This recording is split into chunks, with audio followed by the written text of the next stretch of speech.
I'm Roberta Glass, and you're listening to my True Crime Report. Today, I have a returning guest on, one of my favorite guests, William Ramsey, who is a member of the State Bar of California. He's also written 3 books, Abomination, Devil Worship, and Deceit in the West Memphis Three Murders, also Prophet of Evil, and Children of the Beast.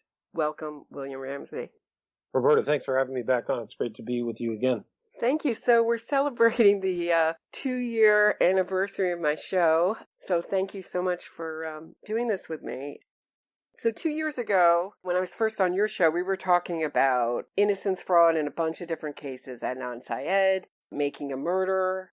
Even Amanda Knox and Damien Eccles were making support videos for Brendan Dassey. And we've seen the response in the court have been really negative for their innocence campaign. Are we seeing kind of, a decline in this movement? It seems like it. It seems like there's kind of a lull, and I think that people are starting to get wise to some of the propaganda that's out there and getting wise to some of these less than honest podcasters innocence fraud peddlers who are kind of into these movements. So I think people have seen alternate factual evidence, and particularly Adnan Syed, where the appeals court in Maryland pretty much put an end to his case. So I think that though that's a good trend, I think for the future, although there's still some cases out there like Rodney Reed in Texas. So.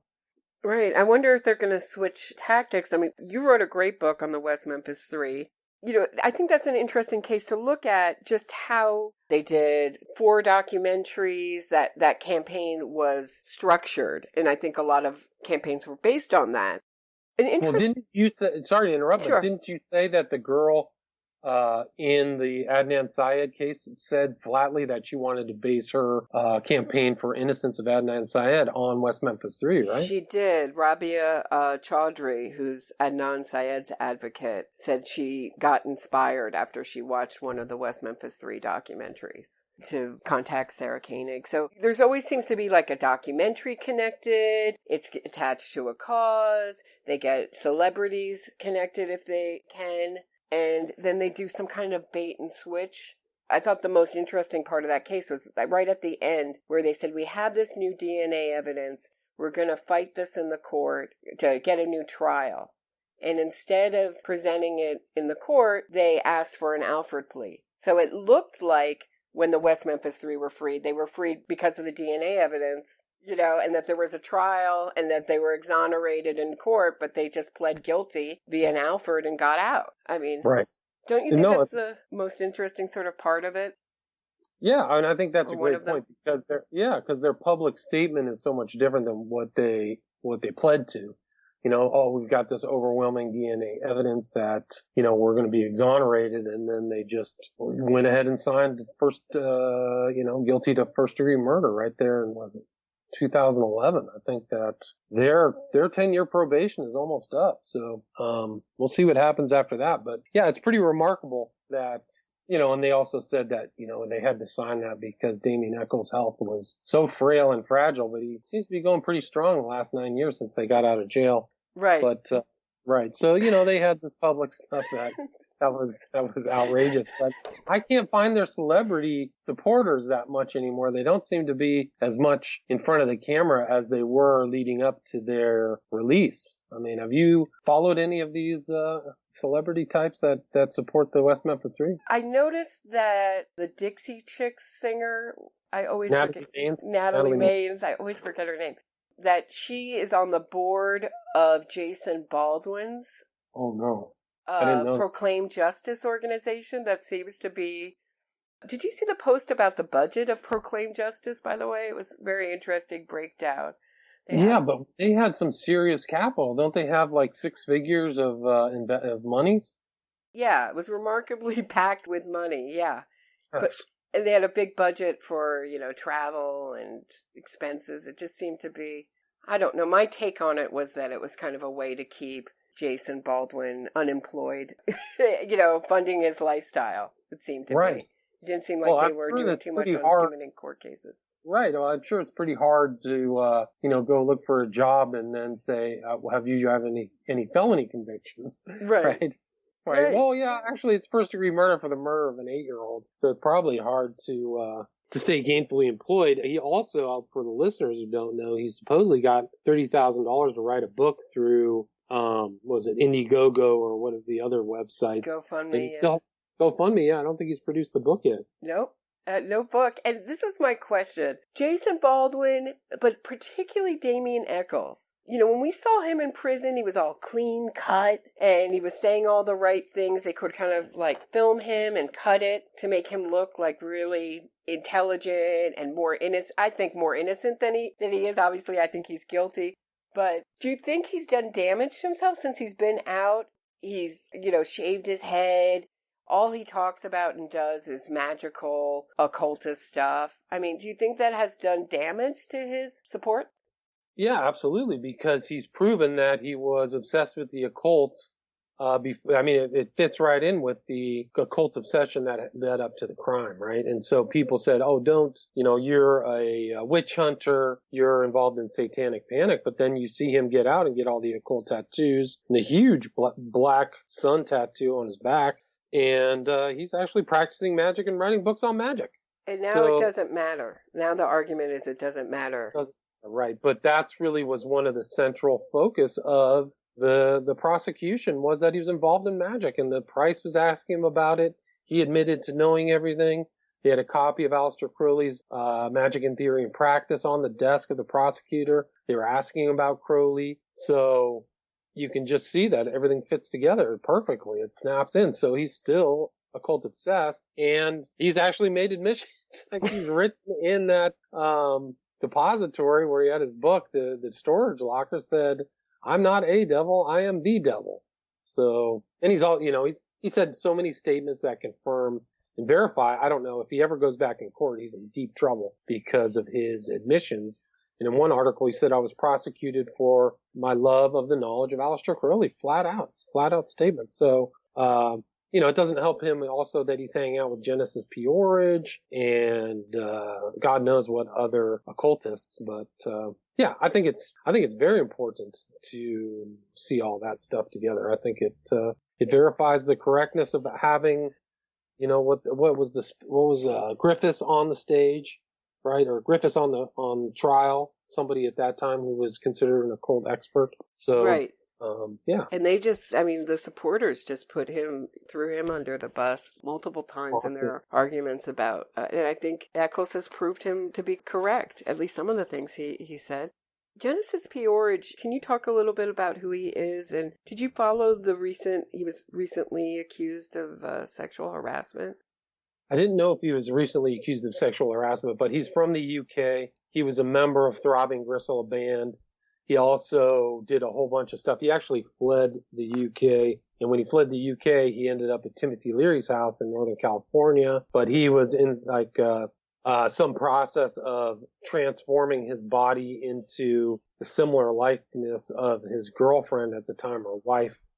And, very interesting guy, but definitely has his own book called The Psychic Bible and had a group, the Psychic Youth, of which he was the head. And people have told me stories about that. Lots of bodily fluids and 23s and magical stuff as well involved in that group. And I think he got sick at least last year. He had some kind of blood disease, leukemia or something like that, where he raised a bunch of money. But I don't know. Tell me about the sexual harassment stuff, man. It was just a woman who was a fellow musician, and she had written in her memoir about being either sexually assaulted or sexually harassed by him. I'll try to find the link and put it in the description of this video.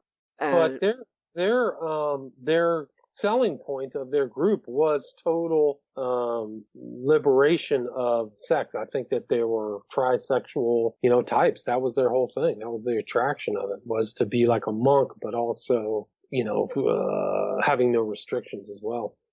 Yeah, it was interesting about his wife. I'm one of the few people who have seen that documentary about Genesis Peorage, sat through the whole whole thing about his wife and he getting plastic surgery to look like one another, and that if they look like one another and if they were mirror images of one another, they'd merge into a third person, or, kind of merge.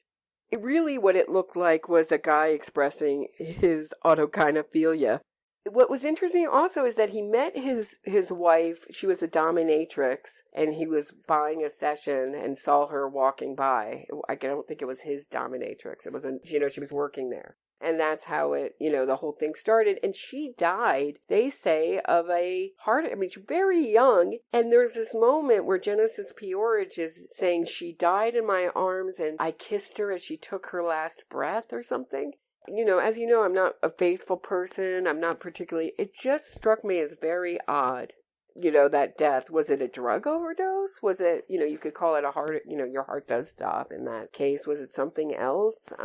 Just the sort of glee he had describing it. It was very different than other mourning people describing their partner's death. Yeah, there's some strange elements to him, no question. The way he talks about things and some of his followers. And, I don't know how she died. Yeah, they just said she died of a heart attack. She had some congenital heart condition and she died young. It just was very odd. I think that's my understanding of it. I could be wrong. So did you follow all the Epstein didn't kill himself memes? What did you think of that?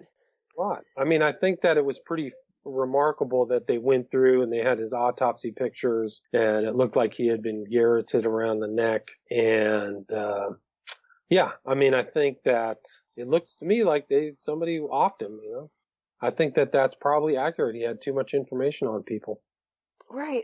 I'm really frustrated because I'm wondering if the memes were helpful, because no one's investigating, as far as I know, his death. Have we found his phone records? Have we found who was giving him commissary money? It just seems like it's a bunch of odd facts with no sort of momentum to kind of move forward and find out, or even to punish the people who enabled and associated with him.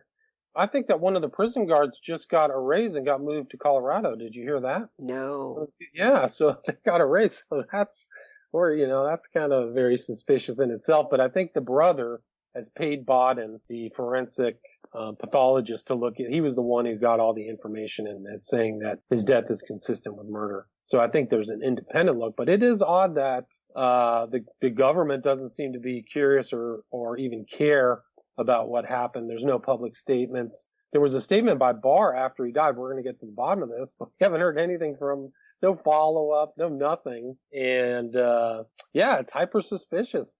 And why didn't they ever get, Ghislaine Maxwell? She was the right-hand person. I don't know why they just went after Epstein and not the whole group. And I can't believe that Trump had Dershowitz at the Congress defending him against the impeachment when he's literally being sued in a civil suit by Virginia Giuffre and in another suit with David Boies. Right, and there's another accuser, right? He always mentions the one woman who is wrong. It's a case of wrongfully identifying him, but he has another accuser, Epstein accuser, right? He has two written affidavits saying that the women were part of the sex trafficking ring. One was by Giuffre and the other is by another by the name of Ransom, who also said she was raped on the island and swam off the island. So I don't know what anybody else is thinking. And then there was another woman whose name was Maria Farmer back in the 90s who said that she saw, at the time, Dershowitz in the company of underage women. And one of the remarkable things about this case is that Dershowitz, there was a phone call between Dershowitz and Boies that made Boies a material witness to the Giuffre civil suit. So Boies had to be removed. They put another guy in there, Cooper, who wants to subpoena all of Dershowitz's business records, which will be incredibly fascinating if there's any type of tie-in with Jeffrey Epstein's business, because that's exactly what Giuffre saw when she was with Epstein for 3 years, was the fact that she said what was factual is that he was not just a partaker of the sex trafficking, but a business partner of Jeffrey Epstein. Interesting. So if that gets proven, then Dershowitz is in deep yogurt. Is his book out? Yes. Did you read it? I just can't bring myself to read it. I already knew that he was structuring his arguments when he left out Ransom in all of the promotional materials. He's just focusing on Giuffre, said that she didn't mention him in certain things, but she mentioned him in her autobiography, or her unpublished. Well, it got published in the original documents between her and Maxwell as part of the court record, and I read through that. So she definitely fingered him in that. That she didn't say she had sex with him, but she said she saw him in the company and was a business partner of Jeffrey Epstein. I just love the title, Guilt by Association. And I was trying to look up the publisher. I think it's Hot Books. I didn't know. I couldn't find out much about who was publishing that book. It's not a long book. I think it's only 128 pages. I think he settled that original litigation between himself, Edwards, who was one of the lead attorneys, and Cassell. So he's had some real... He settled that lawsuit. My understanding is that lawsuit got settled out of his insurance funds. His insurance company allowed that to be settled. So that case is settled. So that's one. Then there's the Giuffre versus Maxwell. Then there's Giuffre versus Dershowitz. And then there's Dershowitz with, boy, this guy is involved in tons of litigation. And the fascinating thing also, which a lot of people may know, is that Dershowitz is involved in the Maxwell-Giuffre case. He was involved, he joined with Cernovich, right? Right. That's right. I was there at that hearing. Yeah. You're very casually, you won't hear Cernovich, at least as far as I know, talk about his involvement in that case at all. He just took credit with it. About it. Oh, I'm talking about the case, about the court documents to try to unseal those. Is that, are we both on the same page? Are we both on the same page? But that was the Maxwell's, right. Giuffre versus Maxwell. We have a lot of differences. You're Christian, I'm atheist, agnostic, and you seem to focus with laser-like intensity on a couple different topics. The West Memphis Three, Aleister Crowley. You investigated Pizzagate, Smiley Face Killer theory. Why do those subjects interest you? Is there a through line between them, you think? I think, yeah, absolutely. I've answered this question in other interviews. I think it's because I didn't know they existed. I was a person who was kind of a omnivorous reader, so I would read through, but I didn't know that there were actual people out there who lived by this different set of rules. You know, there were caricatures of Satanism, people like LaVey or something like that, but I didn't know how deep and how encyclopedic the occult really was and its influence. And so once 9/11 and the illuminated numbers and once I understood Skull and Bones and that event, that really just kind of cracked my brain open, and I had to really go back and reorder what I thought about people in the world. And so that was really what led me to Crowley, understanding Crowley, and then the modern culture through Children of the Beast, and how many of these people were influenced by illuminated ideas. Like Leary literally was, he said he was carrying on the work of Aleister Crowley.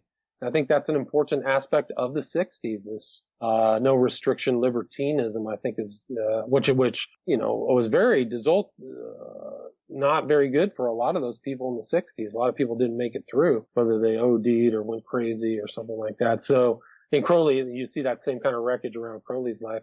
So I think that just doing this research, the other thing is that nobody really at that time was really doing that research. They weren't looking into it or taking the time to go in and look at the original documents. And that's the same thing with the West Memphis Three up until Abomination, at least in my opinion, Abomination was published. Everybody who was just repeating PR or the information they saw in three very biased documentaries from HBO that omitted vitally important facts about the case. So I think that these cases too, and it goes even to the Smiley Face Killers, which people have discounted. The FBI has discounted, has written something discounting it. There's also a group called the Center for Homicide Research that wrote something called Debunking the Smiley Face Killer Theory, which I have debunked on a video. And I think that the phenomenon of young men disappearing after a night out from a bar or something and ending up with water isn't even arguable. It's happening with great frequency all over the world, especially UK and the US. And they just had another case. You and I were talking in the pre-show about this young man, Alex Holden in Sacramento, disappeared, found in a spot where tons of people were looking, it's the same MO. Where is he for 27 days? What's the state of the body? Why is he found in water?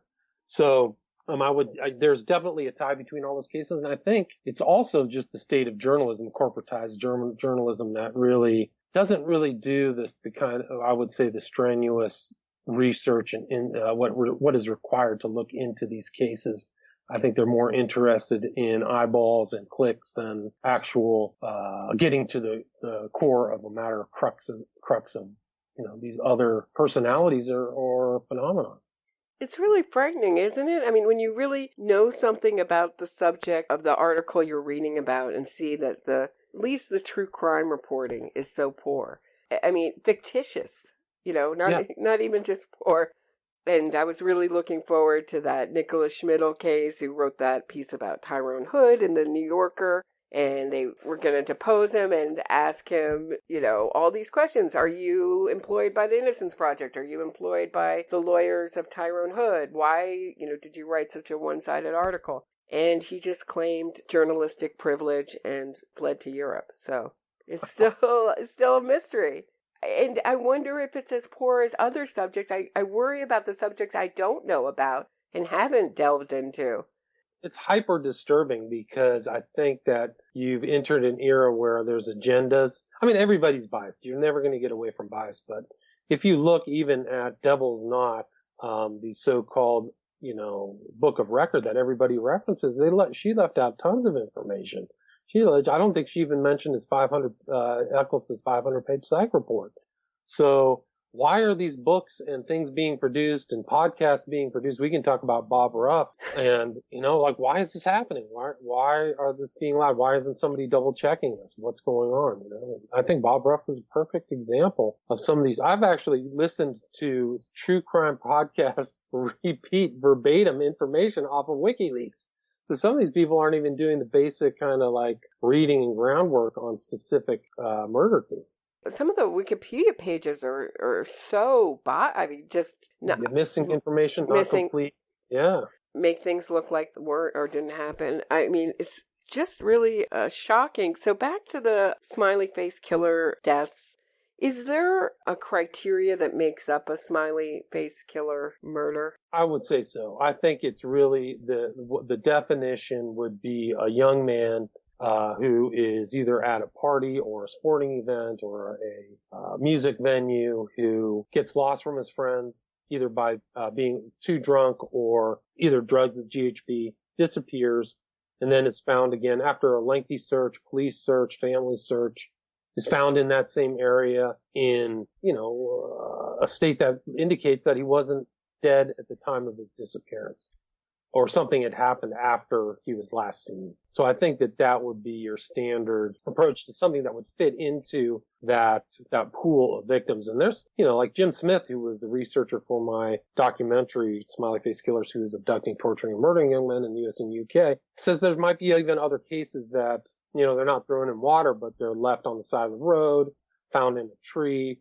dumped in cars and lakes that are also very suspicious. So he has a much broader victim pool than I do, but I just try to there's so many cases. There's like at least 200 cases now. What is that? He was connected with the Democratic, is it Ed Buck? Was that his name? Ed Buck, yeah. He was the guy who at least had 2 murders of black men in Los Angeles, but he was networked with the Democratic establishment out here, such as Ted Lieu and Shifty Schiff.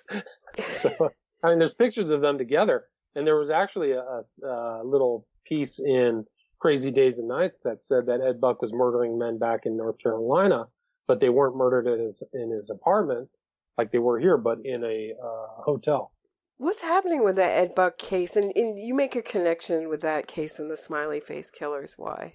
I don't know if that's really connected. I never made that link publicly. Oh, okay. I was really just following that because it just showed the depravity of some of these people who are involved in politics. It's kind of like Pizzagate, where they're with Abramovich talking about minor attracted persons and hanging out with ex-Speaker of the Houses who had been arrested for paying off people due to pedophilia claims when they were younger. So, yeah, I think that people are starting to figure out that both parties, the people at the top, are pretty depraved. What is the connection, do you think, between the sort of underground kink culture and the Smiley Face Killers? Well, that's a great question, because I do think that that's part of it. It's kind of like a BDSM element is what I think is involved in some of these cases, because I've looked at some of the victims' reports, and some of the things that are found were, like, recently Dakota James was found garroted around his neck. And that was a finding by Cyril Wecht, who looked at the autopsy reports. Cyril Wecht is outside of Pittsburgh, which is where Dakota James was found. The original, victim Zero McNeil, who was investigated by Kevin Gannon, a New York police officer. Once the family got the autopsy and Cyril Wecht read it, it indicated that he had been blowtorched above the waist, as if he was found in a chair and hit in the head with a ball-peen hammer or something like that. And so there's just other cases where it looks like these guys had been tortured or beat up, missing teeth, having cigarettes put out on the back of their hand. And it explains that why they're kept. They're being kept in some ways, tortured in some way or another. So I think that that's part of a more extreme element of the BDSM, movement or subculture. Interesting. This may seem obvious to you, but I was thinking about the Satanic Panic and the Satanic Temple and the Church of Satan, and both of them publicly stated or state that they aren't about Satanism, they're not satanic, that they're using it as a symbol. Satan is a symbol. They have libertarian kind of free speech-y aims. I don't know. I'm sorry. They don't abuse children, right? Right. So what's the point of that? I mean, what do you think that's about? I think they're attracting followers. I think they're staying in the news and trying to attract followers. My buddy online, True Free Thinker, Ken and me, has done a lot of research on them, and they have asked, I think, in the state of Massachusetts to do a satanic prayer, which is in direct, and he points out, it's in direct contradiction to their public statement that that Satan is a symbol. So if you're just having like some dead statue, why are you praying to some entity, right? So they're clearly not ideologically consistent if they're trying to ask for prayer, a satanic prayer in public schools. But I think they're just out there, just like Crowley would pull the same stunts just to get attention, try to get followers, people to contact him, is stay in the public eye. Well, don't you think it also follows, my understanding of the OTO is that when you get in it, you're only given a little bit of information about what it's about, and as you rise up the ranks, you get more and more information? Yes, I would say that that's the initiation aspect of all of the occult orders, is all, even whether it's the Masons, OTO, the Illuminates of Thanateros, of which Leary was one, and Peter Christopherson. You don't get all the documents. So, and it's the same thing actually in Scientology. Right. Scientology is definitely an initiatory program, and you get farther up, you become an operating thetan, similar to the OTO, oddly. And then you finally get the documents that there's an evil overlord in Tegiak who's implanted spirits in your body, and the only way to get them out is through paying for Scientology. That's the truth. Right, yes. And when in your way, you've given so much money by that point, yes. By the time you do OT3. And, we can talk about the connections between Hubbard and Crowley and all those people. And so you see this continuum. And I think that's kind of like one of the aspects of my research that I tried to show, is that you can see this continuum between Crowley, Parsons, Hubbard, Leary, all the way, for 100 years. And a lot of people don't know these guys' ideological genealogy. And don't you think that if you say, well, we call ourselves the Satanic Temple, or we call ourselves the Church of Satan, but we're not about Satanism, they're creating confusion. When the False Memory Syndrome Foundation closed, the Satanic Temple said we'll be continuing on their work.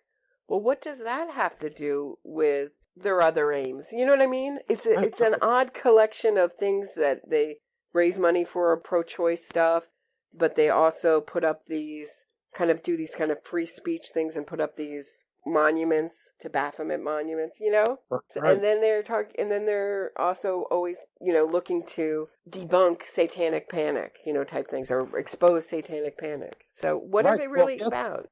Why is the Temple of Satan involved in debunking Hampstead? Interesting. Did you know that they're involved? No. Yeah, no, that guy Mesner, whatever his real name And he is. has so many different names. Talk about creating confusion. Lucian Greaves, Doug Mesner, and I think he might have another one, right? Yeah, so he's involved in debunking Hampstead, and I think the reason he's involved in debunking Hampstead is because he knows Hampstead isn't legit. So that's something that he can extrapolate to all of these other cases that have hyper creepy occult elements to it, such as the Hosanna Church in Louisiana. Oh, yeah. On which True Detective was based, where these guys were abusing kids, doing rituals in a church, like really gnarly stuff that nobody seems to really focus on. And just the pictures from that place are frightening. Yeah, super disturbing. Yeah, and there's problems with McMartin. There was the Faber case, and then you can get into Droscheit's book. I think Droscheit was a really hardcore pro-impeachment person too, wasn't he, or was it somebody else? Yeah, he's very left. He's very left wing. Yeah. But his book isn't. I mean, it's incredible. Yeah, blew super my mind. Smart guy. Yeah. So I think that these things are selective. They will go after something they know is false to hype up the satanic panic agenda. But you can go through. Even I was on that occult crime show on Netflix where I listed through all these satanic motivated crimes. There's tons of them. A whole book of them. So. Their position is that there's never been a cult-motivated crime. Is that? I mean, I think so, and I think they base it on the Lanning report. So these guys parrot the Lanning report, which really doesn't say that specifically. They say that a lot of these crimes are associated with child abuse, and this is a cover. And Lanning actually does a very strained, lawyerly kind of definition of what an occult crime is. It's kind of like you got to stand on your head, put one finger on your nose. It's not an occult, and it's kind of crazy because if you look at like the Night Strangler or whatever, Richard Ramirez said everything he did was about being, fulfilling Satanism. So, and you talk about, Adolfo Jesus Alonso, that witch in Mexico. The guy was just incredibly violent, doing all kinds of evil Palo Mayombe rituals. So, the witches are out there. The black magic type stuff is really out there, and people who are saying it doesn't exist are either ignorant or lying. Mm-hmm. There's a lot of ignorance out there, that's for sure. Can you talk about what the Hampstead case was about and why you think it was a hoax? Sure. So the original thing that burned up the internet were videos of two young kids, a boy and a girl from Hampstead, who made these very lurid allegations and looked like it was taped by a phone, like on an iPhone. And they were saying they were being abused. There was satanic rituals. There were orgies. There was all kinds of things going on. So then they were making all these statements, and I was like, what the heck is all this stuff? What's going on? So these tapes we later found out were made in Morocco while this family was on vacation, and it involved the two young children who in England you're not even allowed to state their names anymore. But their mom and dad's boyfriend, so it wasn't even the mom and dad, but the mother's name, I can't even remember. So there was a lot of, it was kind of burned through the internet. People were saying, do you believe the kids? Do you not believe the kids? And then, there were other information that came out. There was a recording done by an ex-cop by the name of Yao Hiro, who interviewed them and was talking to them. And there's an audio tape of it where she's talking about her custody battle with her ex-husband, who she lived with for 3 years. And she didn't have any evidence of any of these practices or activities, no pictures, no books, no nothing while she was living with Ricky Dearman, who was her ex-husband. And the Yao Hiro audio is very important if you want to try to analyze whether Hampstead is real or not, because she flips right from this whole satanic view to her custody case. And so he does a very good job of just asking her questions and letting him talk. And then they went back. There was all kinds of problems in England. There were people, cops actually went to the church and couldn't find anything. So you had all these independent eyes looking at the case, but they couldn't find any elements of just one piece of evidence. There's really no evidence that was ever engendered by anything other than the children's statement on these iPhones in Morocco. So there was all kinds of public involvement. The actual tapes were leaked by somebody not from the family. Those tapes were supposed to go just to the court. So the tapes of the little kids were leaked to the public by somebody else who I think ended up in jail, if I remember. There are a lot of people have been put in jail. And anyway, the kids were analyzed by, I think, a doctor, a forensic doctor, to see if they had any telltale signs of sexual abuse. And there wasn't anything obvious, but if you can actually believe the story of the kids that say they're being raped by adults and they're both prepubescent, there should have been evidence of sexual abuse that should have been very obvious. So that's another telltale sign that their statements are not correct. So then the judge looked into everything, and the judge made a statement that, the whole story was fake. Ed Opperman interviewed both of them together, and they switched from the satanic ritual abuse to that's right. The guy goes to MK Ultra. Yeah, Tavistock. And he throws in marijuana as the cure-all and just rambled on all over the place. And I think what's happened is they had to leave the country. I think the one guy's name, I can't remember right now. He's in just Morocco. Call him the boyfriend or whatever, yeah. Yeah. So there's a lot of problems with that case. I think that he was a researcher, just like some of these other people who've been around who kind of can get this internet kind of jargon together and put it together. And I think that's what really, because he had a very lengthy criminal history. Uh-huh. And I think he just had the kids talking because the kids recanted. But he also was a stated fact, he was hitting the kids in the face with a spoon. So there was a picture on the original documents or the original videos. I think the girl had a bruise on her face. So it wasn't like they were in some sterile environment giving testimony either in court or something like that. Clearly there was some element of coercion, and they almost to me looked like two little birds waiting to be fed. Like they're just bouncing up and delivering these things they don't quite understand really what they're saying, in my opinion. I'm sorry. That was another element that came up in that case, was the control of what the kids ate. It was highly controlled. Yeah, and they had metabolites of THC in their hair, so they were clearly being given some type of marijuana, something having to do with marijuana. So there's all kinds of problems that really, if you look at it in total, that negate a lot.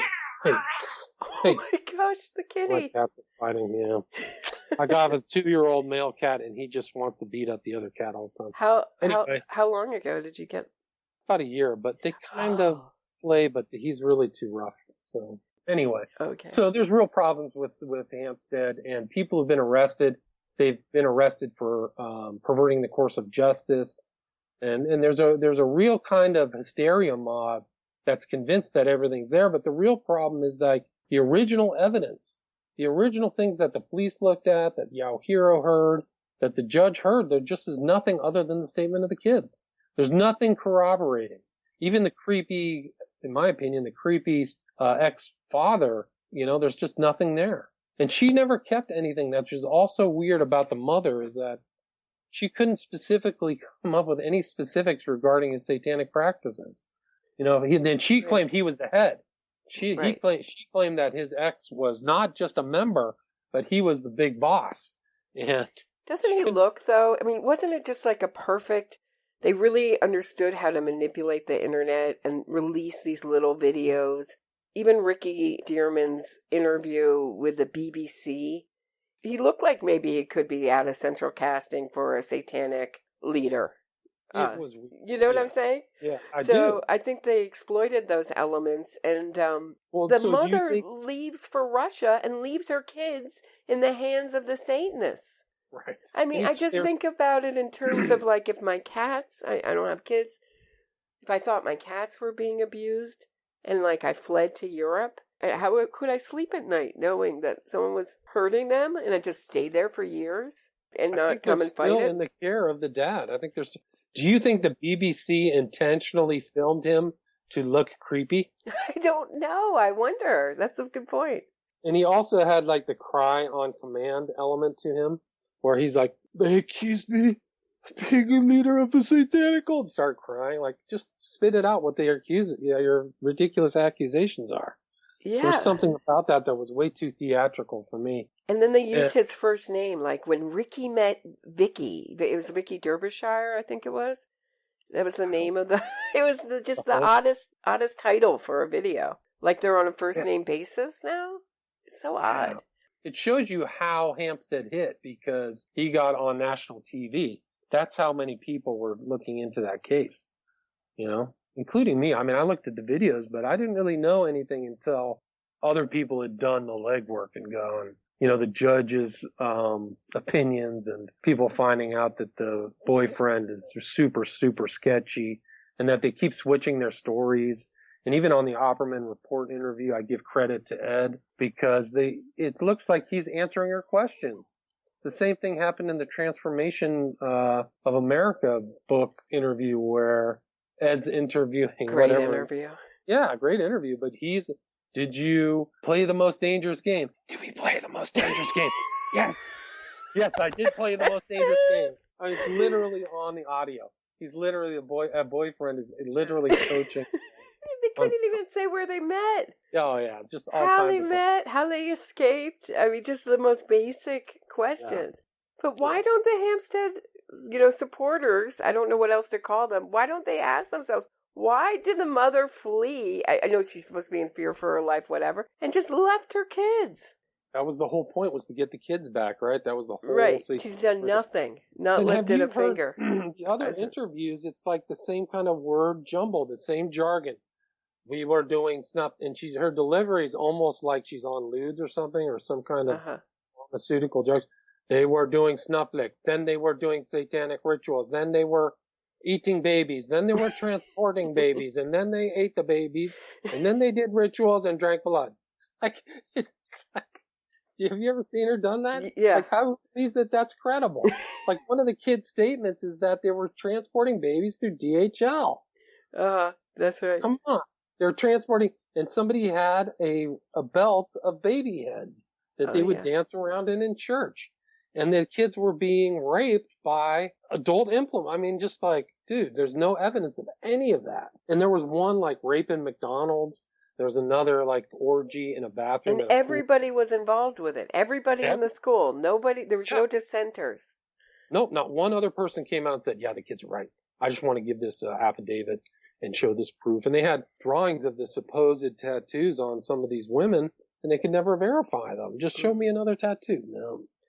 Yeah, that's my frustration with Pizzagate. There's no victims, I know we disagree about that. The problem was sketchy. What was sketchy about, there really wasn't evidence, and it wasn't really investigated, in my opinion. The only thing they had on Pizzagate that was weird is that they had all these weird postings on Instagram that with little kids in kill rooms and symbols that had pedo symbols and stuff, just was weird. The whole Comet thing was weird, and even Alephantis is weird. Mm-hmm. So, that's what sketched me out. I think that it wasn't properly investigated, probably for a reason. What's Alephantis doing with Podesta's brother? Why is he the 50th most powerful man in D.C. and he works at a friggin' pizza shop? Mm-hmm. What's D.C.? Comet itself, and he has all kinds of weird occult symbology on the outside, moons and stuff. And a comet is like a quick relationship that burns bright and leaves. He's got the pedo symbol of the ping pong table out there. That's a real insider symbol that goes back to Lolita and Kubrick and all these guys. Super sketchy. One thing that has been vindicated is from Pizzagate, is that map that minor attracted persons came up with Twitter. Did you see that? The Twitter was okaying that pedophiles could discuss their attraction to children on Twitter. And that was in the Podesta emails, right? Mm-hmm. Yeah. I never heard that. I don't think many people had heard that phrase before. Yeah, it's a neologism. It's a much nicer term than pedophile. It was included in a weirder email. Like, I have a map with a handkerchief who wants to play on dominoes. You remember that? Like, how weird that was? Right. It was like a weird phrase. Like, what the heck are you talking about? So. I wish someone had just asked him instead of just ask the question, what are you talking about? I mean, what is spirit cooking? Have you been to a spirit cooking event? Have you been to any? You were invited to one.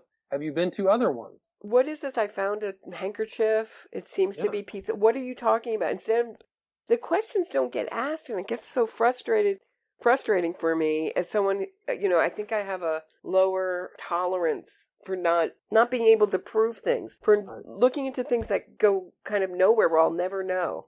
I just get really frustrated. Yeah, Pizzagate is one of those. I think that was really the government's responsibility to properly investigate that. And that just never happened. I mean, some of these other investigations are ridiculous. Like Mueller spent 2 years trying to find this Russia connection based on a dossier that was overheard in a bar where the person who said he said it denied he said it. The P dossier was a big joke. All of the people around Trump went to jail. And he actually did something that a prosecutor knows he shouldn't do, which was delete 30,000 emails of the FBI involving Pass Around Page, Strzok, and these other people. I mean, can you imagine what was on there? It must have been horrible, and he probably did it to save the reputation of the FBI. Because it probably involved other stuff than any type of dissatisfaction with Trump. Yeah, so, I mean, there's a lot of things that just aren't investigated. That's why, you go back to real journalism now, we go back to that same theme. Where are the real journalists investigating this stuff? I mean, if Epstein's he's at the same prison as El Chapo, and El Chapo gets, I know he escaped before, so he's much more of a risk, but escaped prison before, but, who made the decision to have such lax security on Epstein? There would be a question. We'll never find out. I don't think we'll ever find out a lot of stuff. Yeah. I don't think we're supposed to find out, to be honest with you. So. Yeah, NXIVM has been a big disappointment for the whistleblowers that came to different authorities that wanted something done and were gone after instead of gone after themselves. The whistleblowers were gone after. What happened to Raniere? Did he get sentenced? I don't remember. No, he's getting sentenced April 16th. It keeps getting moved. I thought this January I would just be filled with going to court and reporting on the sentencing, and they all got moved, every single one of them, and moved again. So they got another date and another date, so they've been moved a bunch of times. I heard the prosecution rested today on Weinstein, too. Huh? Right. That's a trial I skipped out on. But the most interesting revelation, obviously, was that Weinstein has either a mangled penis or a vagina-like penis and no testicles, was the most shocking, right? Incredible, yeah. When I heard that, I was like, that's crazy. If you don't have testicles, how do you grow to that girth and size? Yeah. So no, I'm asking. True. It sounds I know. a question because if you're born without the testosterone, if you're a man, you become kind of like a castrata. You have a high voice and you don't have muscles. So at some point, he possibly had testicles. Right. And the defense for Weinstein's going to be that all these women are falsely remembering, and Elizabeth Loftus, who sat on the board of the False Memory Syndrome Foundation, is connected with the National Center for Reason and Justice, is going to be an expert defense witness. Really? Wow. So they're going to say that they're all remembering incorrectly. I guess, I don't know if I have a question or if this is a statement, but even people who I talk to who aren't particularly faithful or aren't researching the occult have said to me, it's satanic. That defense is really kind of satanic, don't you think? In its essence. Like you didn't see what you saw? Right, yeah, exactly. I would say, I've repeated in other interviews that mind control is the handmaiden of Satanism. Almost all these guys try to get into people's heads and shape them. And I didn't know Kubrick's Eyes Wide Shut it's super occultic. At the very end, the chief guy who was probably involved in the ritual says, "Hey, doctor, you weren't there. You didn't see anything, right?" And that kind of line stuck with me because it's just like this kind of false memory syndrome. You didn't see anything, right? You didn't see that. They start making people doubt the truth. Right? Yeah, the defense will always go after the strongest piece of evidence, and that will be the PR narrative. So if the strongest piece of evidence with the West Memphis Three is Damien Eccles, then it's all satanic panic, say. That one's a bunch of kind of more of a mix than other cases. If it's a sexual abuse case, then the strongest piece of evidence is the victim's testimony. Well, then their victim's memory is not reliable. So it's just strange, but if you kind of put it together, then If you can't trust DNA, that's corrupted. If you can't trust what you saw, eyewitness testimony, if you can't trust the victim's testimony, what is there left? I mean, circumstantial evidence means nothing. It just comes down to the jury, right? He has a jury trial, right? Weinstein? Yes. Mm-hmm. Yeah, so the jury will have to make that decision. And hopefully they won't believe this false memory humdrum. Whatever, wasn't it that Scientology that ended up with the Cult Awareness Network? Yes. Didn't they sue them? Gotcha. Yes. Who ended up with the False Memory Foundation? Who owns it? Do you know? I don't know. Huh? It was Pamela Fried's baby, whose husband was accused by her adult daughter. And he's still working as a math professor of molesting her for years, sexually abusing her for years. As an adult. That was the most interesting thing of putting together that episode, was that here's a foundation that's all based really on discrediting child victims' testimony and going after therapists and how the therapists question children. And it started with an adult having a repressed memory of her childhood abuse, who was 30 years old. Odd, right? I didn't read Ross Cheit's book, but didn't he have a segment on there that said, or a chapter about how children can remember stuff and that their memory? Yeah. He also has a website called the Repressed Memory Project, and he has over 110 cases that have been proved to be true cases of repressed memory, and he is also an example himself. He was a victim at a summer camp, and he didn't remember it till he was an adult, and he successfully sued. He found other victims who were abused by the same counselor and sued and won money. Youth Choir, right? Yes. I think it's the most important true crime book, that book, to me. Yeah, totally legitimate academic. Yeah, and I think it connects to so many different cases. If you can understand how that worked with the media, and you can understand so many other cases. Because the False Memory Syndrome Foundation is gone, but most Americans still believe that McMartin's, it was all panic and they were all innocent and no child abuse happened. And yeah, they just had that FBI drop that showed the tunnels there that confirmed the kids were correct and that the tunnel went out to the apartment next door. It's scary as hell. Yeah, and I think there's too much focus. I mean, we talk about Hampstead. I don't know if we're just kind of indirectly talking about it, but we talk about it being maybe sort of pushed out into the media to discredit more cases of child sexual abuse. And then I also wonder in the same way if the tunnels, the sort of fixation on the tunnels in McMartin's, when I think the most important piece of evidence is the first victim, which is Judy Johnson's son, who's often described as psychotic, sometimes schizophrenic, which he wasn't. And her son was, anus was bleeding, Yeah, so we talked about the medical, right. Yeah. There's other medical testimony, connected to the children. So what are we talking? I mean, just this focus on the tunnels is so, I understand it's interesting, but if we're going to talk about whether it happened or not. Right. And why are they lying? And why do they have to attack the mother and bring her down? Say, don't listen to her. She's psychotic.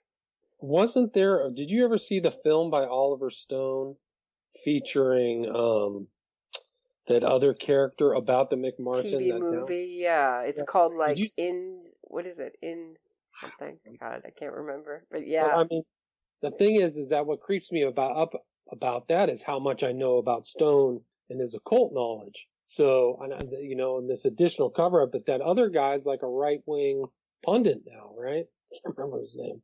He's on Twitter all the time. The other guy. You'll know his name once it pops up. Indictment with Thank you. I got the first two letters. Indictment was the name, and the actor's name is James Woods. Oh, that's right. May 20th, 1995. Oliver Stone and Abby Mann were executive producers for the film. Well, we're coming to the end of the hour, but it's all connected, isn't it? I mean, it's amazing, I think so. Right? Once you learn these kind of foundational epistemological ways of looking at things, you can move from McMartin to these other cases and the innocence fraud cases and everything. You can see them all independently. I think it's just a way of looking at what are the facts, who's lying, what's the PR, who are the other people. Do you have any predictions on where it's going to go? I mean, if this sort of documentary PR campaign, we saw it kind of fail with Rodney Reed, with Dr. Phil episode. I don't know why the facts got out, were able to sort of affect the American public so successfully on that case. So, I mean, do you think they're going to have to change strategy? Yeah, absolutely. I think that the more intelligent people or people who've kind of keyed into their kind of deceit aren't going to let these other ones pass. These other deceptive involvement. A lot of Central Park 5 is one of them, but I think that they're going to have trouble in the future because people are going to look into things with greater critical inquiry. So, and I mean, the thing is that like the people, once you learn that these true crime people sometimes at times are less than, have less than some type of integrity for the truth, then the next time you see another true crime documentary, you're just kind of like, okay, I see what's coming now, Like that's the way I feel. Right. When I see some of these other true crime, I don't look at them as honest. Me too. Okay, what's the facts, right? Right. You see the patterns, right? Yes. What's the interest? Are they trying to put a hook in your mouth? Are they trying to sensationalize this, Hollywoodize this? What's going on? Like Making of a Murderer shouldn't have been anything sympathetic to that guy who killed the girl. I mean, there was so much evidence, and you've done those great interviews with Ken Kratz. I mean, that was something where they just created doubt that shouldn't have been there, in my opinion. Yeah, they're still pushing on that campaign for Stephen Avery and Brendan Dassey. They're still pushing on that. Let me ask you a question. What do you anticipate that's going to happen in these kind of true crime environment in the next year or two? If I had to guess, I would say looking at Evergreen College, we were talking about that a little bit before we started recording, and looking at the way that the Central Park 5, when I try to discuss that with people, I guess with my brother, he was saying, don't talk about it. Why that case? Don't talk about it. To heavily politicize these topics so everybody's afraid to speak about them. So to connect them so much to racial issues or things that are taboo topics. So that we were just talking about how Kim Kardashian, every single person that she's trying to free, is African American. So, and that it kind of cocoons it a bit so that if you speak out about that person being guilty, then they'll slam you with that you're just racist and don't listen to that person. They're just racist. I think they're going to really start using those kind of polarizing techniques a little bit more, really connect them to issues. They've always been connected to issues, but more intensely and more left-wing favorite issues.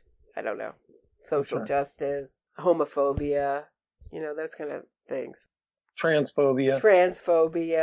Waiting for the transphobia true crime documentary. I mean, they're always talking about, trans activists are always talking about the amount of murders that were being murdered. And your work is letting people, that's one of the things, your work is making more trans people get murdered. And their murder rate is no higher than any other males. I mean, just nowhere in the ballpark of how many women are getting murdered every day. Elizabeth Warren is reading 18 names.